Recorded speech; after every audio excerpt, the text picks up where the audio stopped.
There are millions of whites, particularly white men, who are suffering, and they're silenced, and they are furious right now. Anti-white society inflicts endless misery on whites, particularly white males. Whites are marginalized, particularly white males, demonized, disempowered, and silenced. Every avenue to address the harm inflicted on them is denied by way of deplatforming, criminalizing, but also by way of trivializing and mocking their suffering. They're given no reprieve, and the attack is endless on their lives. It is endless, it is relentless. Many of them, as a result, feel that there is no reason to live. You remember the Sky King. He said that he would never be made a pilot because he's a white guy. Millions of white males, unable to find a wife who will respect them, unable to get a job that they deserve, unable to get into the school that they've worked to get into, unable to get the promotion that they worked for, given no dignity, and forced to pretend that the reverse is true. Think of the psychological damage that does to a person. You are discriminated against. You are persecuted. It is written in law. It is written in the law of counties, states, the federal government, that persecution is legal of you and your community. It is written in the codes. It is celebrated at companies. It is celebrated at universities that you are discriminated against. It is celebrated in the media empires that you are discriminated against.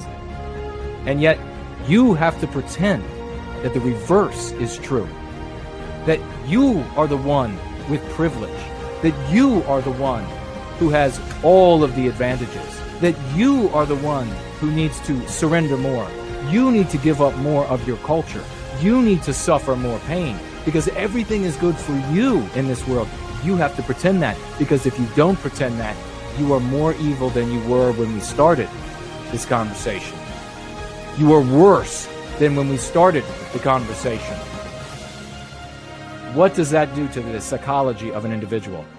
That could make anybody go mad. That could make anyone go insane. To see the reality, the cognitive dissonance of the reality, that it is law of the land and code of the company and the university that you can be discriminated against, and that it is celebrated in our media that that discrimination is a positive thing, and yet you have to pretend that the reverse is true. You have to pretend that it is all of the non-whites who are receiving the special privileges and the preferential treatment in every sphere of life. You have to pretend that they are the ones that are suffering because of you, and that you have to give up more because of that. What do you think that does to a person's mental state? What about a person who's already not well? What do you think that's going to do to them?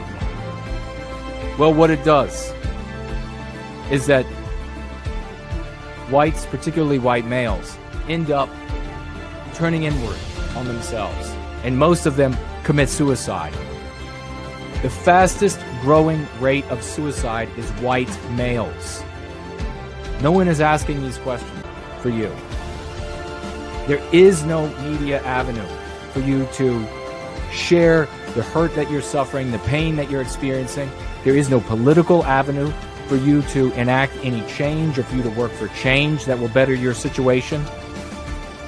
When you get online, when you try to do the things that we're doing, when you try to spread this message, when you try to talk about the suffering that's happening for our people, that our people are experiencing, the discrimination and the persecution, the anti-whites cut off your means of funding those efforts. They cut off your efforts of getting that message out to the masses to effectuate change. So they put you in this position where you are persecuted, where you have to pretend that the reverse is true and that your group is actually riding high and that everyone else is suffering. And that even though you're the one who's being persecuted, even though you live in a house that's smaller and that you're renting than your parents and then your grandparents owned, and that you have a car that's cheaper and more run down, and that the non-whites who are receiving the special privileges and preferential treatments at your universities, at your work, that they have the nicer cars now, that they live in the bigger houses now, you have to pretend that they're the persecuted ones. At the same time, while you're suffering that, you are mocked and your suffering trivialized when you try to express it. You are deplatformed. Your attempts at rectifying the situation are criminalized. Your speech is criminalized. Your right to self-defense is criminalized. You isolate these people. That's what the anti-whites do. They isolate us into smaller and smaller groups where we are terrified to share our socio-political views because of the persecution that is real, despite what we have to pretend otherwise. So you cut off every means. This is what the anti-whites have done. They have cut off every single means to redress the harm that is inflicted on us.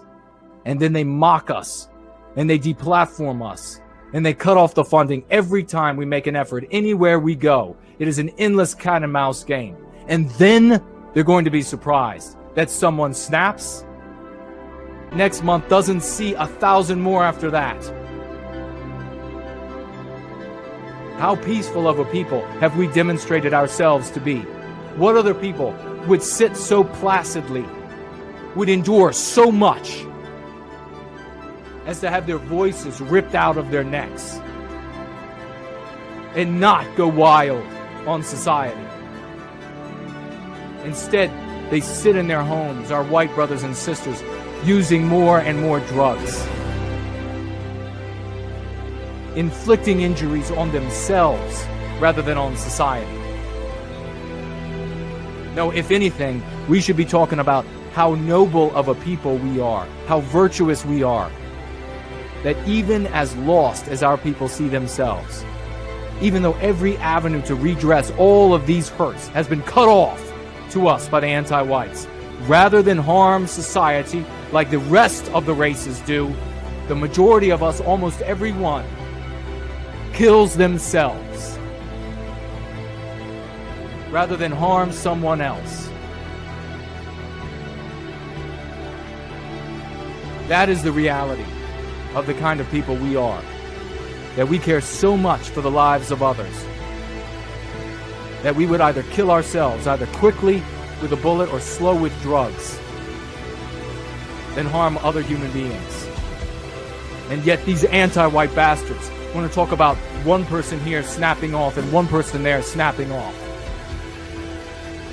If this were any other race, it would be thousands. And I can think of a couple races of which it would be tens of thousands. Instead, we harm ourselves. What a tragedy. A people so glorious, that cares so much for humanity, that cares so much for the tears of we commit quick or slow suicide upon ourselves. That, my friends, is a glorious people.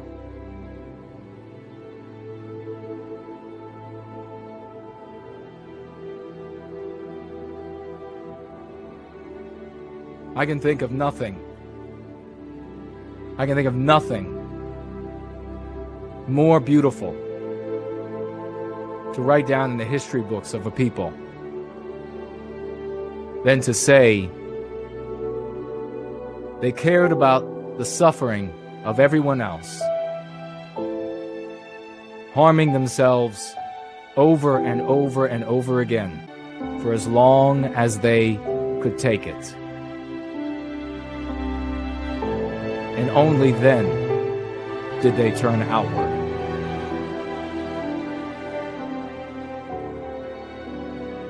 I beg the anti-whites, for now,